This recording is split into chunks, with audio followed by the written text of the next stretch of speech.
আশা করি সবাই ভালো আছেন। আজকে আমরা দেখব যে প্রেজেন্ট ফর্মের ব্যবহারটা, যে প্রেজেন্ট ফর্ম কোথায় কোথায় প্রেজেন্ট ফর্ম ইউজ হয়, মানে কোথায় কোথায় প্রেজেন্ট ভার্বের প্রেজেন্ট ফর্ম বসে। যেমন সাবজেক্ট, আমি এখানে লিখে রাখছি সাবজেক্ট প্লাস ক্যান নট বা ক্যান অথবা ক্যান নটের পরে ভার্বের প্রেজেন্ট ফর্ম বসে, তারপরে অবজেক্ট। এরকমভাবে উইল বা শ্যাল অথবা উইল নট শ্যাল নটের পরে ভার্বের প্রেজেন্ট ফর্ম বসে, তারপরে ডু ডাজ অথবা ডু নট ডাজ নটের পরে ভার্বের প্রেজেন্ট ফর্ম বসে, তারপরে শুড উড অথবা শুড নট উড নটের পরেও ভার্বের প্রেজেন্ট ফর্ম বসে।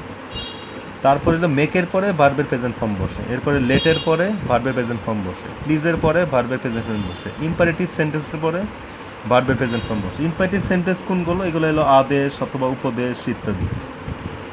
আমি লিখে দিই আদেশ, উপদেশ, বা কাউকে কোনো কিছু অর্ডার করানো বা কোনো কিছু করতে বলা। যে কোনো আমরা কাউকে যদি আমরা কিছু বলি যে কিছু এটা এটা করো বা ওটা করো, বা উপদেশ দেওয়ার ক্ষেত্রেও সেখানে এগুলাকে ইম্পারেটিভ সেন্টেন্স বলে। তখন আমরা একটা উদাহরণ দেখি, যেমন হি ক্যান নট লাভ অ্যানিমেল। যেমন ক্যান নটের পরে ভার্বের প্রেজেন্ট ফর্ম বলে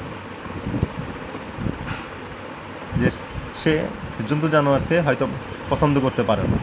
এখানে আমি আরেকটা আমরা দেখতে পারি, যেটা হলো যদি পাস্ট টেন্সের দেওয়া হয় তাহলে ডিড নটের পরও বলবে, ডিড নট পরে ভার্বের প্রেজেন্ট ফর্ম বলবে।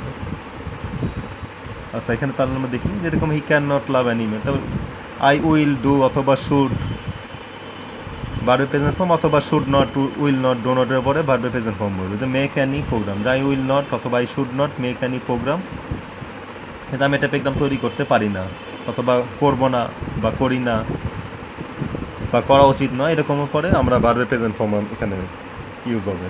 তবে হি ক্যান নট মেক, তারপর এখানে আমরা দেখলাম হি can not make them understand complete, মানে মেকের পরে ভার্বের প্রেজেন্ট ফর্ম। যেমন হি ক্যান মেক দেম, তারপরে হলো আন্ডারস্ট্যান্ড, এটা অর্থ হলো সে তাদেরকে, মানে এটা খুব বুঝে আন্ডারস্ট্যান্ড ইট দেয়, সে তাদেরকে এটা খুব মানে সুন্দরভাবে অথবা সম্পূর্ণভাবে বোঝাতে পারে।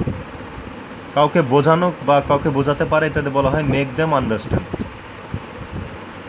তারপর যে আমরা দেখি যে let us go out for walk, মানে লেটের পরে ভার্বের প্রেজেন্ট ফর্ম বসে। লেটের পরে বা আমরা যে বা let you, let him, let me go, বা এরকম প্রতিটাই হতে পারে।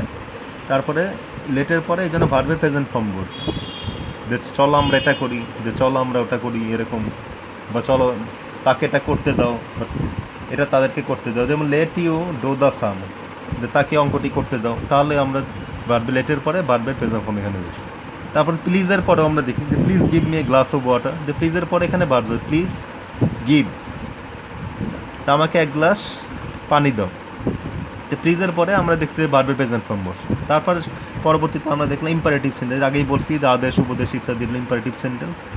ইম্পারেটিভ সেন্টেন্স কোনগুলো? তো আমাকে আদেশ করানো হলো যে ডো দ্য ওয়ার্ক কেয়ারফুলি, যে তুমি কাজটা খুব ভালোভাবে করো, অথবা do not the work carefully ইত্যাদি, এরকম আদেশ বা উপদেশ সেটা করো।